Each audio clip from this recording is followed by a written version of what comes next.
And teacher of UC Life. I realize some of you might be getting ready to watch the not the Super Bowl, the NFC, the divisional championship games, and wanted to just drop something for you real quick, something for you to ponder. Go back and listen to it when maybe you're a little more focused. But I want to talk to you about 5 things that Jesus came to restore, 5 things that Jesus came to do as his mission. There's so much more, but I want you to just understand these 5 things and how they relate to us today. And I'm going to share a scripture with you here close to the end for you to just kind of grab hold and chew on. So number 1 thing that Jesus came to do is restore hearing. He came to restore our hearing so that we could begin to hear him, begin to hear the voice of the Lord. There's a scripture that says that my sheep know my voice, and the voice of a stranger they will not follow. Jesus came to restore our healing so that we can get into a place where we can identify his voice and hear his voice and what he is saying to us as he guides us on our life journey and our life purpose. He came to restore hearing. Number 2, Jesus came to restore sight.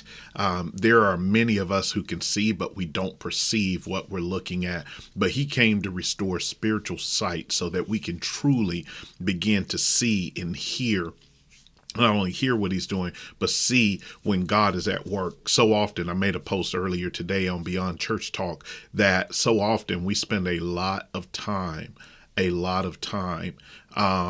watching how the devil moves, and then in doing that, we miss the moves of God. God has come to refocus. Jesus came to help us refocus on God, on the spirit of the word, on the spirit of God, instead of the letter of the law and the moves of the enemy. Number 3, he came to give us a mobility. There's many stories where not only Jesus restored hearing and Jesus restored sight, but Jesus also restored mobility. Those who were lame or those who were paralyzed. And many of us have been paralyzed by many different things, whether we're paralyzed by fear, whether we're paralyzed by life circumstances, where we're paralyzed by our failures, and we think that we can't overcome those failures. That Jesus has come that we might have mobility again, that we can move again in him, and that we can move in our purpose in life that God has sent us into the earth to do. Number 4 is he came to give us access. There's a scripture where it talks about that when he was on the cross, the veil was rent. And in order to understand the significance of that, you have to understand in the Old Testament times, and at Jesus's time, who was living in the Old Testament, he wasn't living in the New Testament until post-resurrection. But anyway, here we are where you had to take your turtle dove, your ram or whatever, your sin offering, and you gave it to the priest. And the priest went behind so many times a year behind the holies of holies, behind the veil into the holies of holies to petition God on your behalf, to do the service to God on your behalf. And Jesus says, no. Now that I am the ultimate, perpetual, eternal sacrifice, that now you have direct access to the Father through the blood.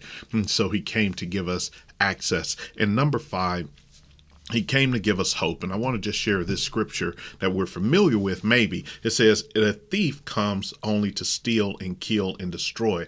I came that they may have life and have it abundantly. I am the good shepherd.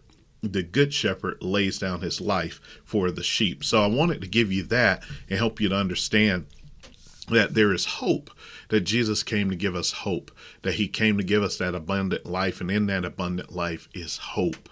It is hope. Jesus came to give that to us so that on the days where we feel like we don't feel our best, we're not hearing, we're not seeing, we're not moving, we feel like maybe God has left us alone, that we will remember that he's the good shepherd and that he came to give us hope. And in that hope, we have an abundant living through the blood. So that's all I wanted to share with you, because I want you to understand this. As a believer, our mission should be the same. As a believer, we should focus on helping people receive their hearing, helping people receive their sight, helping people receive their stability, showing people that they have access so that people will continue to have hope and live in this life like Jesus is with them until we transition to the next life where we will be with him eternally. So that's all I have for you. Until the next time, enjoy yourself. Chew on these things. If you are lacking in your hearing, your seeing, your mobility, your access, or your hope, we are praying that you would begin to hear, see, and move into the access that Jesus has died to give to you and to me, so that we might have hope and show the world hope. This is, again, Damon Rich, Senior Pastor and Teacher at UC Life. Until the next time, God bless.